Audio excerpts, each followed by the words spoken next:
Hello friend, स्वागत है आपका करियर कॉन्वेंट के यूट्यूब चैनल पर। और साथियों, आज का डिस्कशन का टॉपिक बहुत ही इंपॉर्टेंट है क्योंकि आज हम बात करने वाले हैं रिसर्च इन पीएचडी। जी हाँ, यह वीडियो उन स्टूडेंट्स के लिए काफ़ी इंपॉर्टेंट है जो पीएचडी रिसर्च करना चाहते हैं या जो ऑलरेडी अपनी पीएचडी की जर्नी शुरू कर चुके हैं।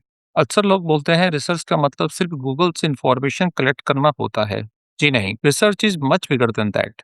आज हम समझेंगे रिसर्च क्या होती है, टाइप ऑफ रिसर्च के बारे में, रिसर्च अप्रोचेस के बारे में, साइंटिफिक मेथड्स के बारे में और रिसर्च की क्या क्वालिटीज होती हैं इसके बारे में भी जानेंगे। तो वीडियो को लास्ट तक जरूर देखिए because this video can completely change your understanding about PhD research. सबसे पहले समझते हैं रिसर्च का मीनिंग होता क्या है। देखिए, सिंपल वर्ड्स में अगर समझें तो रिसर्च का मतलब है सिस्टमैटिक सर्च फॉर नॉलेज, यानी किसी अननोन चीज को साइंटिफिक वे में एक्सप्लोर करना। रिसर्च का मतलब रैंडम गैसिंग नहीं होती है और ना ही रिसर्च का मतलब होता है किसी इंफॉर्मेशन को कॉपी करना। सिर्फ इंटरनेट से सर्चिंग करना भी रिसर्च नहीं है। रिसर्च एक साइंटिफिक इन्वेस्टिगेशन है। जब आप किसी प्रॉब्लम को डीपली ऑब्जर्व करते हो तो आपके मन में यह क्वेश्चन आता है कि इस प्रॉब्लम का आखिर आंसर क्या है, और इस आंसर को जानने के लिए ही आप उस प्रॉब्लम को डीपली एक्सप्लोर करते हो। इसी प्रोसेस को रिसर्च कहा जाता है। एक रियल लाइफ एग्जाम्पल की हेल्प से रिसर्च के मीनिंग को समझते हैं। सपोज एक मैन्युफैक्चरिंग कंपनी में वेल्डिंग जॉइंट्स रिपीटेडली फेल हो रहा है। अब इंजीनियर सिंपली यहाँ पे सॉल्यूशन को गैस नहीं करेगा, वो डेटा को कलेक्ट करेगा, रूट कॉज एनालिसिस करेगा, मटेरियल प्रॉपर्टीज स्टडी करेगा और डिफरेंट तरह के एक्सपेरिमेंट करेगा, और फाइनली तब जाके उसे सॉल्यूशन मिलेगा। इस सारे प्रोसेस को ही रिसर्च कहा जाता है। Objectives of research. अब क्वेश्चन आता है कि why do we do research. Research का मेन ऑब्जेक्टिव होता है ट्रुथ को डिस्कवर करना, लेकिन प्रैक्टिकल रिसर्च बहुत सारे पर्पस सॉल्व करती है, जैसे gain new insights through exploratory research. जब हमें किसी टॉपिक के बारे में बहुत कम नॉलेज होती है तो उस टॉपिक का सब्जेक्ट को बेहतर तरीके से समझने के लिए हम एक्सप्लोरेटरी रिसर्च करते हैं। तो एक एग्जाम्पल की हेल्प से समझते हैं।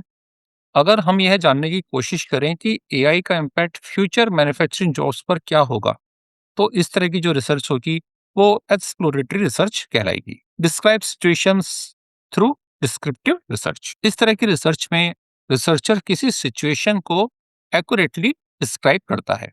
एग्जाम्पल से इसे समझते हैं। एक कम्युनिटी की सोशियो इकोनॉमिक कंडीशन स्टडी करना, तो यह एक डिस्क्रिप्टिव रिसर्च है। रिलेशनशिप थ्रू डायग्नोस्टिक रिसर्च, यह आइडेंटिफाई करता है प्रॉब्लम आखिर हो क्यों रही है। एग्जाम्पल की हेल्प से इसे समझते हैं। अगर किसी मैन्युफैक्चरिंग कंपनी में एम्प्लॉयज की प्रोडक्टिविटी डाउन हो रही है और हम ये जानना चाहते हैं कि इसका रूट कॉज क्या है, तो इस तरह की रिसर्च डायग्नोस्टिक रिसर्च कहलाएगी। Test hypothesis through experimental research. इस तरह की रिसर्च में हाइपोथेसिस क्रिएट की जाती हैं और एक्सपेरिमेंट्स किए जाते हैं। एग्जाम्पल की हेल्प से इसे समझते हैं। अगर किसी मैन्युफैक्चरिंग प्रोसेस में कोई नया हीट ट्रीटमेंट प्रोसेस अडॉप्ट किया गया है, तो उस हीट ट्रीटमेंट प्रोसेस से स्टील की हार्डनेस इंप्रूव हुई है या डेट्रॉइट हुई है। जब हम इस तरह की स्टडी करते हैं तो यह एक्सपेरिमेंटल रिसर्च कहलाती है। Motivation in research. अब यह क्वेश्चन आता है, what drives people to do research. आखिर लोग रिसर्च करते क्यों हैं? क्योंकि रिसर्च करना और पीएचडी करना कोई इजी वर्क नहीं है। सालों की मेहनत के बाद रिसर्च कंप्लीट होती है और फिर जाके पीएचडी डिग्री मिलती है। तो आखिर क्या ऐसे मोटिवेशन फैक्टर हैं जो रिसर्चर को रिसर्च करने के लिए मोटिवेट करते हैं? Degree and career growth, solving real world problem, creativity and innovation, serving society, and finally recognition and respect. Example की हेल्प से इसे समझते हैं। देखिए, किसी कंपनी में अगर एक इंजीनियर बेटर वेल्डिंग टेक्निक पे रिसर्च करता है और उसे सफलता मिलती है, तो उससे वो उस इंडस्ट्री में वेल्डिंग रिलेटेड प्रॉब्लम्स को सॉल्व करता है, जिससे प्रोडक्ट के फेलियर रिड्यूस होते हैं, प्रोडक्ट की सेफ्टी इंप्रूव होती है और अल्टीमेटली इंडस्ट्री में उस बेटर वेल्डिंग टेक्निक की वजह से ओवरऑल कॉस्ट सेविंग होती है। यानी रिसर्च डायरेक्टली सोसाइटी और इंडस्ट्री दोनों को बेनिफिट करती है। Types of research. अब आते हैं सबसे इंपॉर्टेंट टॉपिक पर, types of research. Descriptive research में करंट सिचुएशन को डिस्क्राइब किया जाता है और व्हाट इज हैपनिंग का आंसर दिया जाता है। एग्जाम्पल से इसे समझते हैं। Market survey of customer preference. अगर हम किसी प्रोडक्ट की कस्टमर प्रेफरेंस को जानना चाहते हैं थ्रू मार्केट सर्वे, तो यह एक डिस्क्रिप्टिव रिसर्च कहलाएगी। Analytical research, why it is happening, why an phenomena exist. देखिए, इस तरह की रिसर्च में कॉज और रिलेशनशिप को एनालाइज किया जाता है। एग्जाम्पल से इसे समझते हैं। Why customer buying behaviour changing. अगर हम यह स्टडी करें कि आज के समय में कस्टमर के बाइंग बिहेवियर में आखिर क्यों चेंज आ रहा है, तो इस तरह की रिसर्च हमारी एनालिटिकल रिसर्च कहलाएगी। Applied research, solve real problems. इस तरह की रिसर्च में रियल वर्ल्ड प्रॉब्लम को सॉल्व किया जाता है। एग्जाम्पल की हेल्प से समझते हैं। Improving manufacturing through defect reduction. अगर हम किसी मैन्युफैक्चरिंग कंपनी में किसी प्रोडक्ट के डिफेक्ट को रिड्यूस करते हैं, जिसकी वजह से उस प्रोडक्ट का ओवरऑल आउटपुट बढ़ जाता है, तो इस तरह की रिसर्च अप्लाइड रिसर्च कहलाएगी। Fundamental research, build theory. इस तरह की रिसर्च में प्रैक्टिकल एप्लीकेशन से ज़्यादा थ्योरी बिल्डिंग पे फोकस किया जाता है। एग्जाम्पल से समझते हैं। Studying material behaviour under extreme temperature. यदि हम स्टील या किसी अदर मटेरियल का एक्सट्रीम टेम्परेचर में बिहेवियर चेक करते हैं और एक थ्योरी स्टैब्लिश करते हैं, तो इस तरह की रिसर्च फंडामेंटल रिसर्च कहलाएगी। कॉन्सेप्चुअल रिसर्च, इस तरह की रिसर्च में नई थ्योरीज कॉन्सेप्ट को डेवलप किया जाता है। एग्जाम्पल देखते हैं। Developing a new framework for digital trust in AI. यदि हम एआई में डिजिटल ट्रस्ट पे अपनी स्टडी करते हैं और एक नया फ्रेमवर्क डेवलप करते हैं, तो इस तरह की स्टडी या इस तरह की रिसर्च कॉन्सेप्चुअल रिसर्च कहलाती है। एम्पेरिकल रिसर्च, इस तरह की रिसर्च में ऑब्जर्वेशन और एक्सपेरिमेंट्स पर ज़्यादा फोकस होता है। एग्जाम्पल से समझें। यदि हम किसी ड्रग की एफिकेसी को चेक करें या फिर एम्प्लॉय प्रोडक्टिविटी को एनालाइज करें, तो इस तरह की जो रिसर्च होगी वो एम्पेरिकल रिसर्च कहलाएगी। इस तरह की रिसर्च में surveys, lab testing, case studies, interviews आदि टूल्स का यूज किया जाता है। रिसर्च अप्रोचेस, ये रिसर्च जनरली दो मेजर अप्रोचेस में डिवाइड होती है। क्वांटिटेटिव अप्रोच, इस तरह की अप्रोच नंबर्स और स्टैटिस्टिक्स पे ज्यादा फोकस्ड होती है।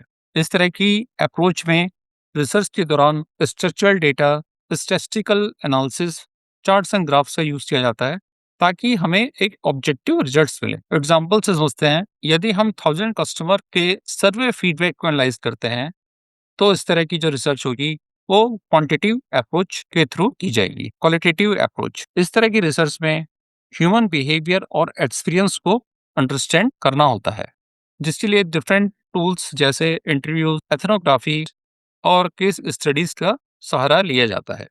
एग्जाम्पल से समझते हैं। Understand employees work stress. यदि हम किसी कंपनी में एम्प्लॉयज के वर्क स्ट्रेस को अंडरस्टैंड करना चाहते हैं, तो ऑब्वियस है हमें वहाँ पे इंटरव्यूज लेने पड़ेंगे और केस स्टडीज देखनी पड़ेंगी। तो इस तरह की जो अप्रोच होगी वो क्वालिटेटिव अप्रोच कहलाएगी। Significance of research. Friends, research सिर्फ यूनिवर्सिटीज तक लिमिटेड नहीं है। रिसर्च हर जगह है। गवर्नमेंट पॉलिसीज में आजकल रिसर्च का यूज किया जाता है।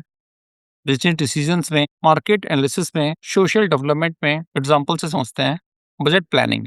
गवर्नमेंट जब अपने फाइनेंशियल ईयर के बजट की प्लानिंग करती है, तो वो पहले काफ़ी रिसर्च करती है और उसके बाद ही अपना बजट बनाती है। सिमिलर वे में अगर हम किसी कंपनी की बात करें जो कि एक नए प्रोडक्ट को लॉन्च करती है, तो उससे पहले वह काफ़ी मार्केट सर्वे करती है और मार्केट सर्वे करने के बाद ही अपने नए प्रोडक्ट को लॉन्च करती है। Conclusion, research converts into logic. Ultimately conclusion यही है कि रिसर्च आपके गैस वर्क को लॉजिक में कन्वर्ट करता है। Scientific method. अब एक क्वेश्चन यह भी आता है कि क्या रिसर्च करने का कोई साइंटिफिक मेथड है? जी हाँ, रिसर्च की पूरी फाउंडेशन ही साइंटिफिक मेथड पे बेस्ड होती है। रिसर्च के दौरान जो मेन स्टेप्स फॉलो किए जाते हैं वो कुछ इस तरह से होते हैं। Observation, problem identification, hypothesis creation, experiment, data collection, analysis and conclusion. जब हम इस तरह से रिसर्च करते हैं, तो हमारी रिसर्च के कुछ की फीचर्स भी देखने के लिए मिलते हैं। हमारी रिसर्च एविडेंसेस पे बेस होगी, लॉजिकल रीजनिंग हमने यूज की होगी, ऑब्जेक्टिव अप्रोच को हमने फॉलो किया होगा और हमारे जो रिजल्ट्स होंगे वो टेस्टेबल रिजल्ट्स होंगे। एक एग्जांपल से इसे समझते हैं। सपोज मैन्युफैक्चरिंग शॉप फ्लोर पे मशीनों का फेलियर बढ़ता जा रहा है, तो वहाँ पे जो इंजीनियर होगा वो सबसे पहले इस प्रॉब्लम को ऑब्जर्व करेगा, पॉसिबल कॉजेस को आइडेंटिफाई करेगा, हाइपोथेसिस क्रिएट करेगा कि आखिर मशीन डाउन टाइम का रीजन क्या है। उन हाइपोथेसिस को टेस्ट करेगा, डेटा को कलेक्ट करेगा और डेटा को एनालाइज करेगा और फाइनली कंक्लूजन तक पहुंचेगा। गुड रिसर्च, एक इंपॉर्टेंट क्वेश्चन यह आता है कि हम कैसे आइडेंटिफाई करें कि एक गुड रिसर्च में आखिर कौन कौन से एलिमेंट्स होते हैं। एक गुड रिसर्च हमेशा सिस्टमैटिक होनी चाहिए, लॉजिकल होनी चाहिए, एम्पेरिकल होनी चाहिए और रेप्लिकेबल होनी चाहिए। रेप्लिकेबल का मतलब यहाँ पे है, यानी अगर सेम एक्सपेरिमेंट को कोई और भी करे तो उसे सिमिलर रिजल्ट मिले। प्रॉब्लम्स इन रिसर्च, देखिए रिसर्च करना आसान नहीं होता है। रिसर्च जर्नी में काफी सारी प्रॉब्लम्स भी आती हैं। जो कॉमन चैलेंजेस हमें देखने के लिए मिलते हैं: lack of training, poor industry academia link, data access issue, duplication of research, poor library support. So friends, research सिर्फ डिग्री कंप्लीट करने का प्रोसेस नहीं है। रिसर्च एक माइंडसेट है और ये हमें सिखाता है critical thinking, problem solving, innovation और साइंटिफिक एटीट्यूड के बारे में। और इसी वजह से पीएचडी रिसर्चर सोसाइटी और इंडस्ट्री दोनों को ट्रांसफॉर्म करते हैं। Friends, if you found this video informative, like this video, share with PhD scholars and students, comment your thoughts as well। और ऐसी ही एजुकेशनल और इंडस्ट्रियल नॉलेज वीडियोस के लिए चैनल को सब्सक्राइब जरूर करें। Thank you for watching. आज के लिए इतना ही। नमस्कार, धन्यवाद।